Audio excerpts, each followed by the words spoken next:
زوجین کا باہمی حق ہے۔ اور چوتھے نمبر پر نبی پاک علیہ الصلوۃ والسلام کی تعلیمات سے جو علماء نے اخذ کیا، چوتھے نمبر پر حق یہ ہے دونوں کا باہمی کہ ایک دوسرے کے رازوں کی حفاظت کرنا، ایک دوسرے کے رازوں کی، شوہر کے اگر کوئی راز ہیں اس نے اپنی زوجہ سے بیان کیے تو بیوی پہ یہ حق ہے کہ وہ آگے کسی کو جا کے بیان نہ کرے، اور بیوی کے اگر کوئی راز ہیں تو شوہر انہیں باہر بیان نہ کرے۔ فرمایا یہ حق ہے ایک دوسرے کے رازوں کو، ایک دوسرے کی باتوں کو چھپا کے رکھنا اور ان پہ پردہ ڈالنا، یہاں تک کہ عیبوں پہ بھی پردہ ڈالنا۔ قرآن مجید فرقان حمید میں رب ذوالجلال نے بڑے پیارے انداز میں اس کا ذکر کیا۔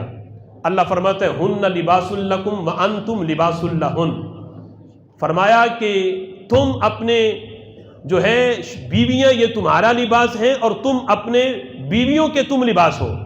ہن لباس لکم، فرمایا وہ تمہاری لباس ہے، بیویاں اللہ نے تمہاری لباس بنائی اور تمہیں اللہ نے اپنی بیویوں کا لباس بنایا۔ تو لباس کا کام کیا ہے کہ وہ بندے کا بدن چھپاتا ہے، تو اسی طرح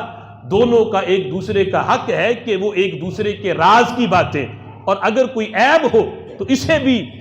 نہ بیوی اپنی سہیلیوں میں، اپنے خاندان میں اس کو بیان کرے اور شوہر کو رسوا کرے، اور نہ شوہر اپنے دوستوں میں، اپنے گھر والوں میں اس عیب کو بیان کر کے اپنی بیوی کو رسوا کرے۔ دونوں کا حق ہے کہ ایک دوسرے کے راز کو چھپائیں۔ اور زوجین کا سب سے بڑا راز جو ہے جس کو بیان کرنے پر حرام قطعی کا فتویٰ ہے، وہ راز یہ ہے کہ جو زوجین کے تنہائی کے معاملات ہیں، ایک دوسرے کے ملاپ کے، اس کو زوجہ اپنی سہیلیوں میں بیان کرے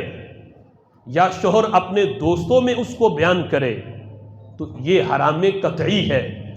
میرے آقا علیہ الصلوۃ والسلام فرماتے ہیں قیامت کے دن رب ذوالجلال کے ہاں سب سے بدترین بندہ وہ ہے، سب سے بدترین بندہ وہ ہوگا کہ جو اپنی بیوی کے ساتھ رات گزارے، ملاپ کرے اور صبح اپنے دوستوں میں اس کو بیان کرے۔ فرمایا اللہ کے ہاں سب سے بدترین بندہ یہ۔ اسی طرح عورت کے بارے میں کہ وہ اس بات کو بیان کرے۔ اور آج صورتحال یہ ہے کہ اس معاملے کو بھی، یہ تنہائی کے جو معاملات ہیں، انہیں بھی بندہ اپنے دوستوں میں بیٹھ کے بڑے فخر سے بیان کرتا ہے اور اسے اپنی مردانگی سمجھ رہا ہوتا ہے کہ میں اس طرح کے معاملات بیان کر کے تو پتہ نہیں اپنا جو ہے وہ مردانگی ثابت کر رہا ہوں، اسے پتہ نہیں کہ وہ کتنا بڑا گناہ کر رہا ہے۔ میرے آقا علیہ الصلوۃ والسلام فرماتے ہیں اس طرح آپس کے معاملات کو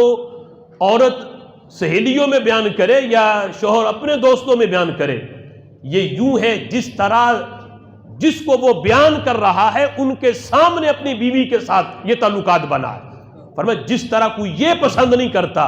کہ میں اپنے دوستوں کے سامنے یہ معاملات کروں تو وہ